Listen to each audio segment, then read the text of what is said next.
la construction du pont Niemba d'une portée de 140 mètres permettant de relier l'est à l'ouest du Tanganyika, mettant ainsi fin à des noyades récurrentes.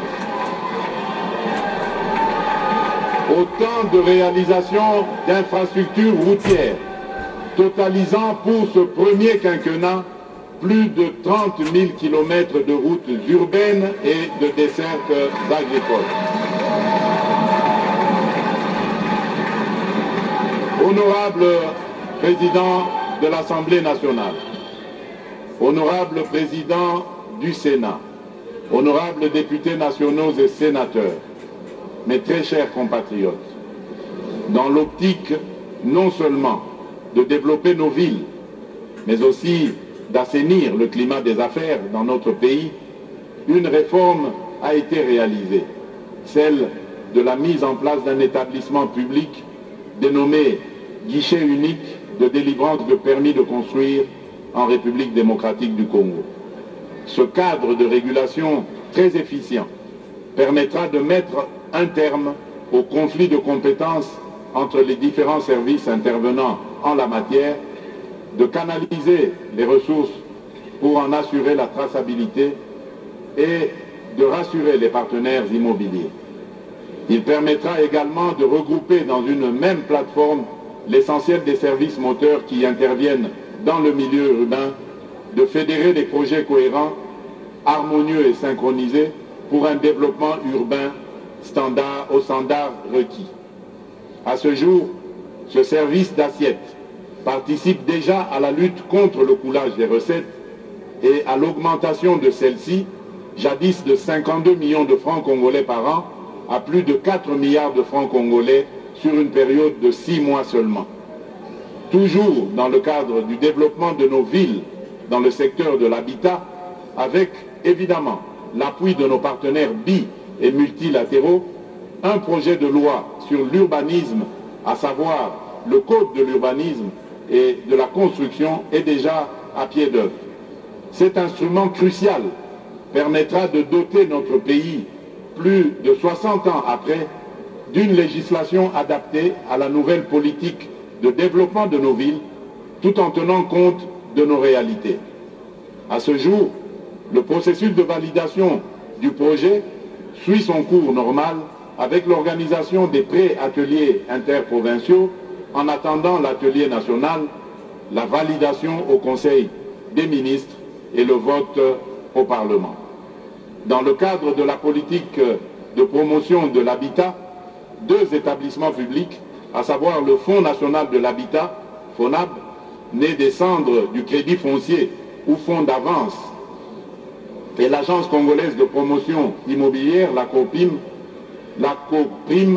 jadis appelée Office national de logement, sont opérationnels. Après plus de 2 décennies d'absence dans Shelter Afrique, la République démocratique du Congo vient de marquer son retour dans le giron de cette institution panafricaine et donc dans le concert des nations.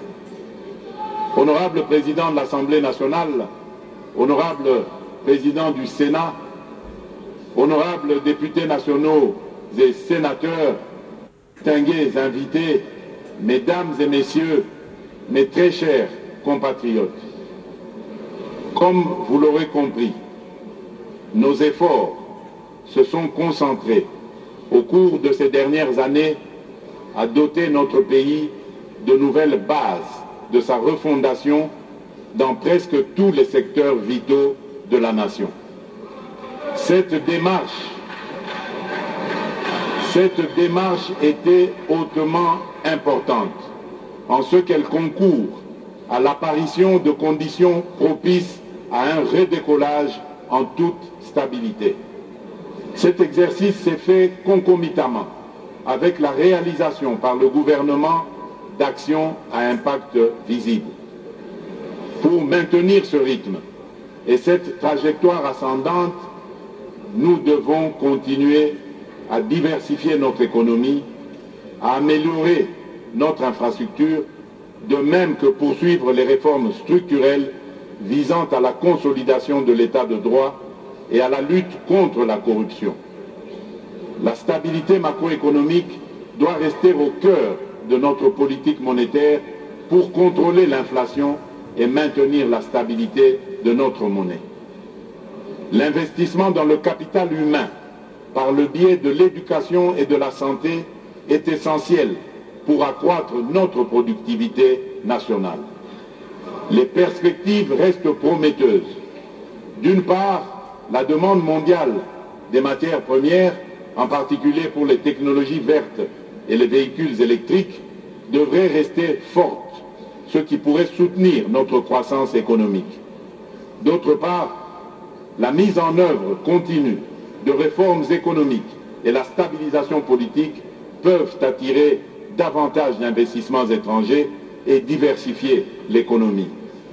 Les investissements dans les infrastructures, notamment les routes, l'énergie et les télécommunications, vont améliorer la connectivité et stimuler le secteur primaire et tertiaire. Il y va cependant de nos efforts à maîtriser l'inflation et à assurer la stabilité de la politique monétaire pour renforcer la confiance des opérateurs économiques et favoriser cette croissance économique. Néanmoins, la paix et la sécurité dans la région, notamment à l'est de notre pays, demeurent cruciales pour maintenir cette croissance. Nous devons également étendre notre protection sociale pour réduire la pauvreté et les inégalités et renforcer l'intégration régionale pour accéder à de plus grands marchés. Je vous rassure que le gouvernement, que je félicite en passant, reste engagé dans cette vision qui est mienne, à créer cet environnement favorable aux investissements étrangers et soutenir l'innovation et les technologies modernes pour améliorer la compétitivité des entreprises congolaises. Je vous appelle à prendre une part active à cette transformation. Votre engagement est le socle sur lequel nous bâtirons un Congo plus fort et plus uni. Nous avons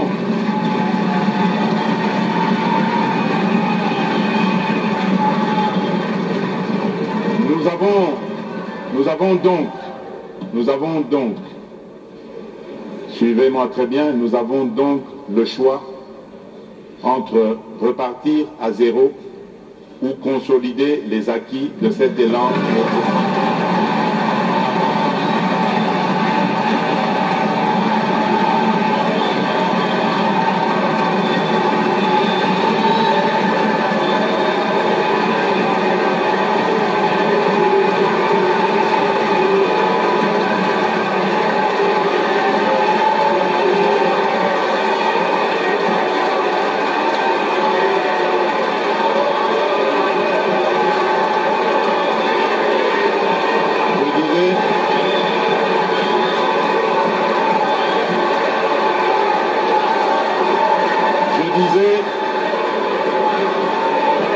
Asseyez-vous, s'il vous plaît.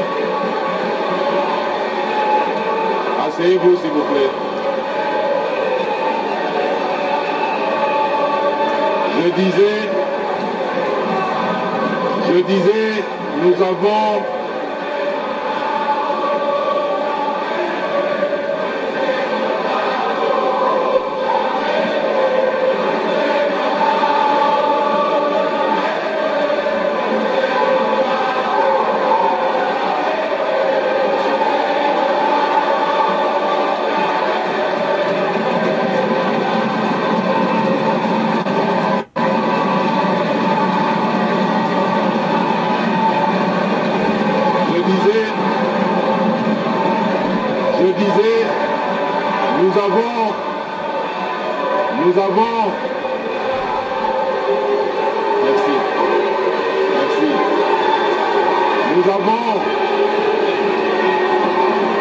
Nous avons donc le choix. Nous avons donc le choix entre repartir à zéro ou consolider les acquis de cet élan progressif en avançant main dans la main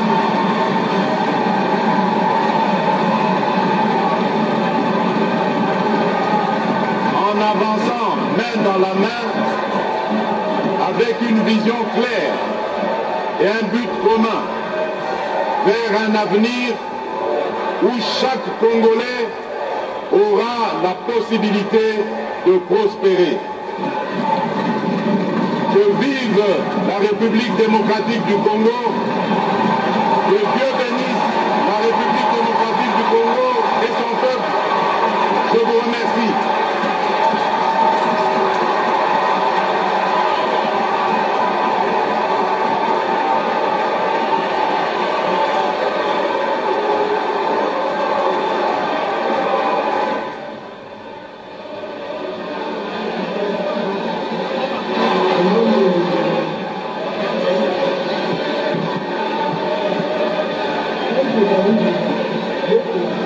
Voilà le président de la République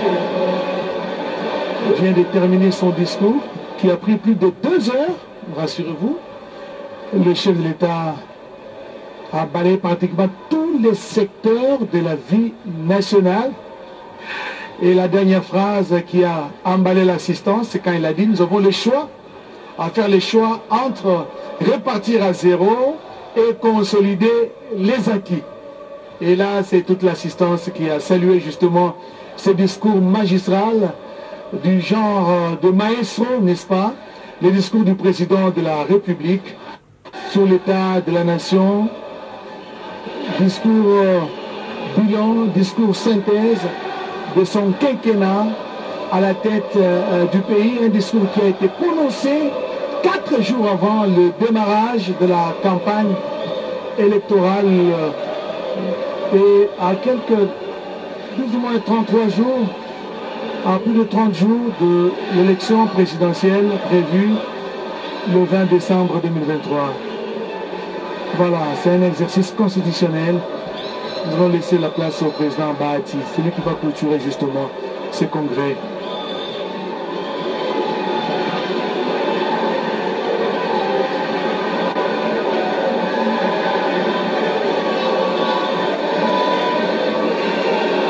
Et pratiquement tout le monde est debout, hein? Tout le monde est debout, surtout juste derrière le sénateur, derrière les députés nationaux. Un discours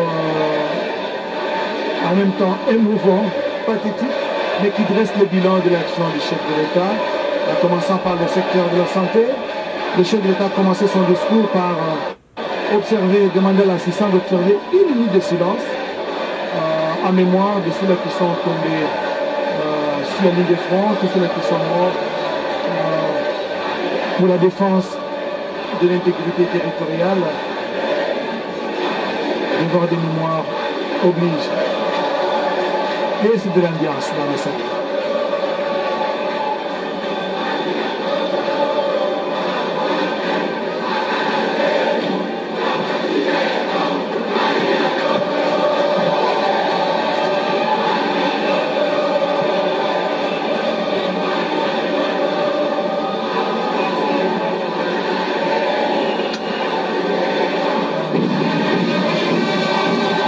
De l'ambiance dans cette salle, cette mythique salle de plénière du palais du peuple. Et voilà, c'est son dernier discours, le dernier discours de son premier quinquennat. Le premier quinquennat de Félix Antoine Tshisekedi Tshilombo, président de la République et chef de l'État. Il a parlé de beaucoup de choses, notamment de plusieurs secteurs d'activité de la vie nationale. Il a parlé par exemple du secteur de l'énergie, avec la mise en service de l'inauguration du barrage de Kisanga, 260 MW pour alimenter les entreprises minières dans la partie sud de la République démocratique du Congo. Et voilà, il y a de l'ambiance. Les ministres du budget, les ministres de l'État du budget, les ministres du plan qui sont en train de bien pousser sur leur chaise. Voilà, Judith Souminois, Adel Kaïda. Voilà, il y a de l'ambiance dans la salle.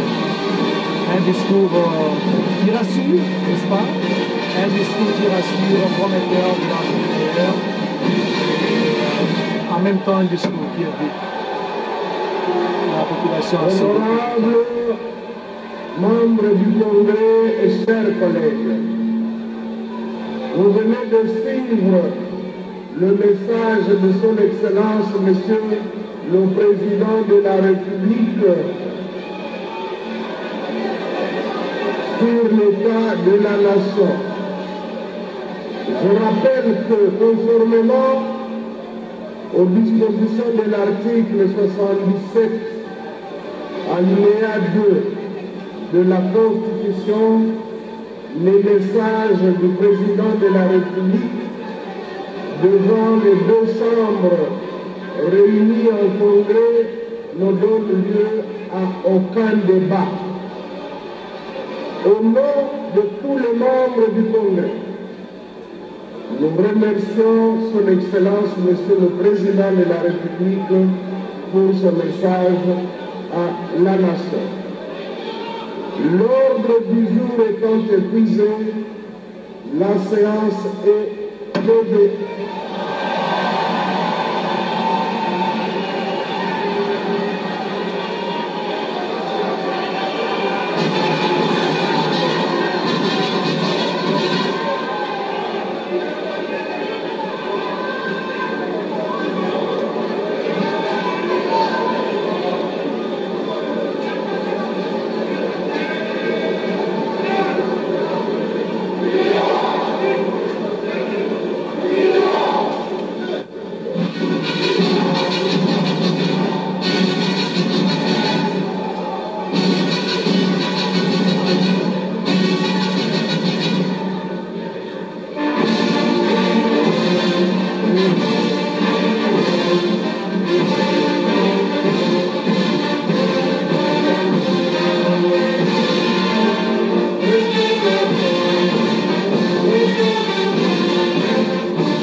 Du Parlement congolais réunis en Congo ont suivi donc les discours magistraux de plus de 2 heures, les discours prononcés sous l'état de la nation par le chef de l'État, Félix Antoine Tshisekedi Tshilombo, qui prend congé de l'assistance après avoir balayé, après avoir fait le tour d'horizon de tous les secteurs de la vie nationale, sécurité, énergie, justice, environnement, économie, bonne gouvernance.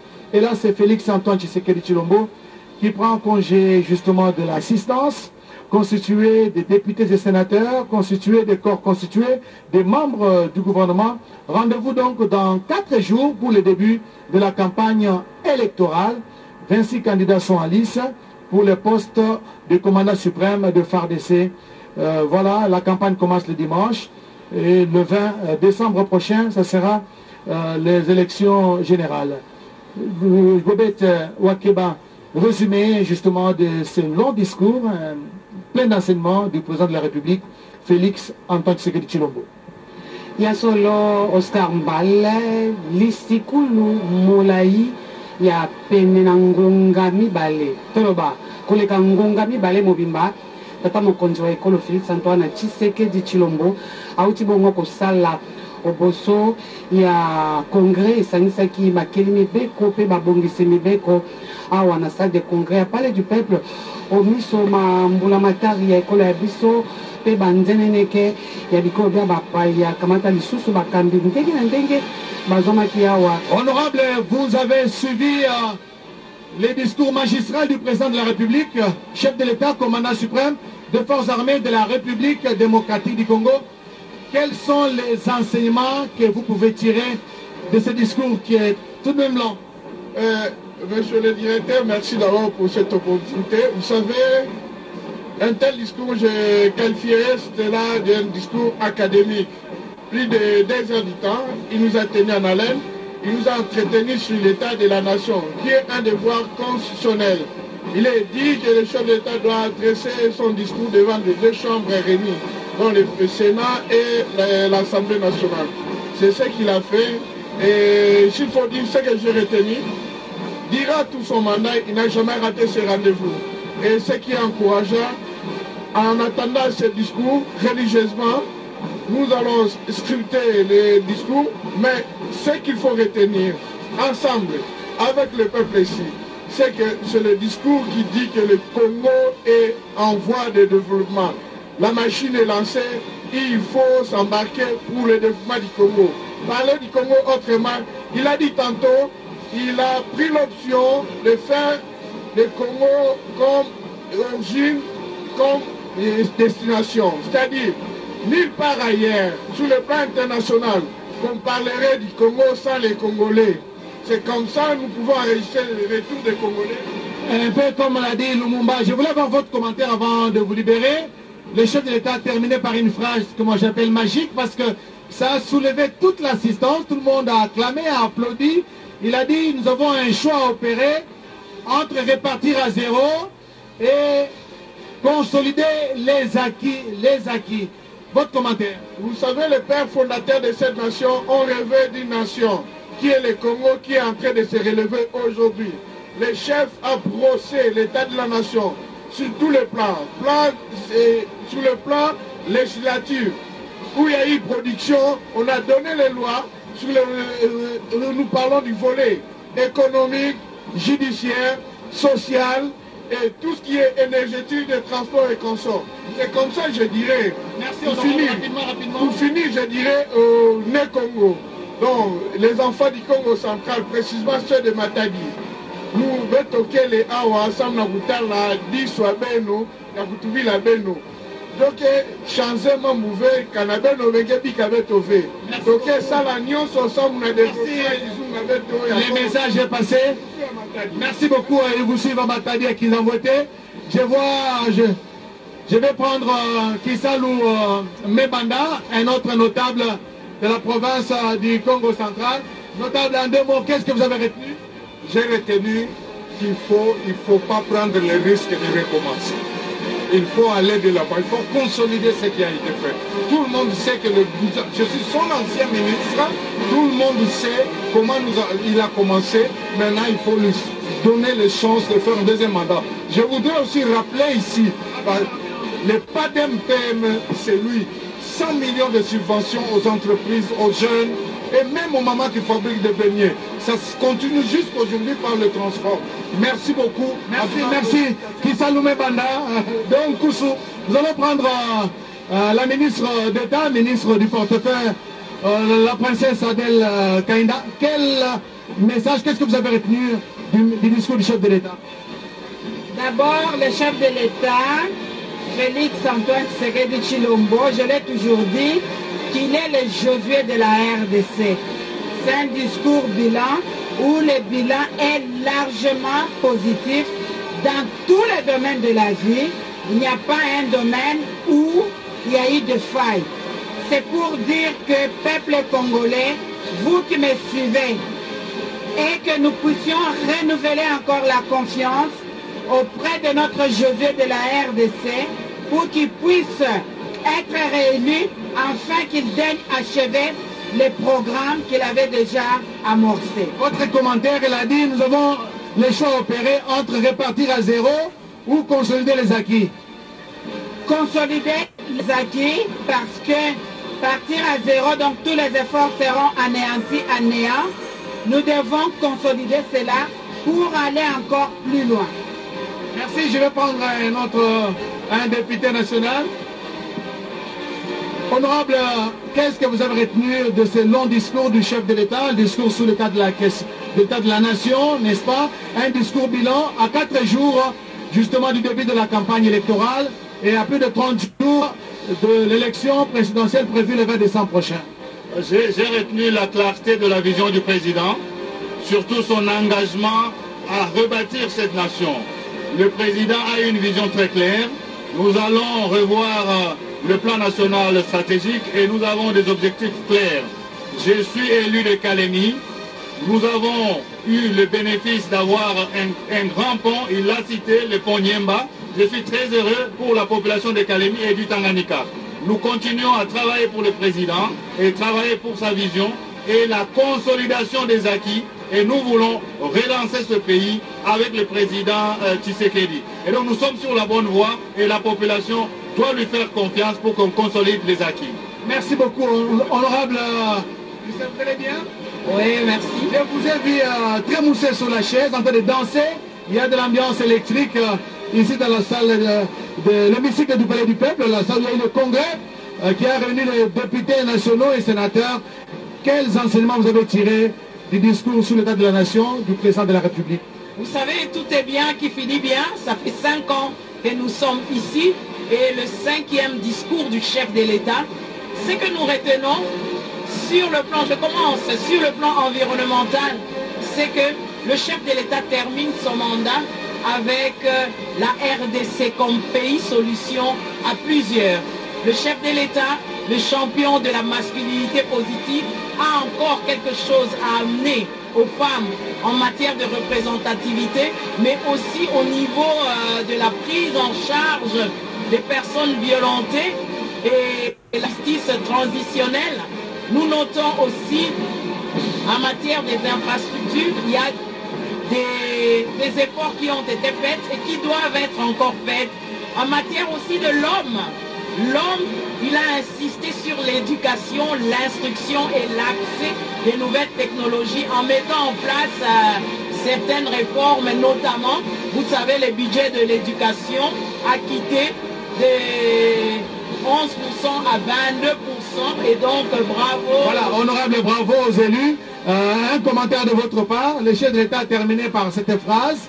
Son discours de plus de 2 heures, il a dit il faut faire le choix entre répartir à zéro ou le choix de consolider les acquis. Et vous optez pour quel secteur? Nous pensons qu'il faut consolider les acquis. Plusieurs acquis ont été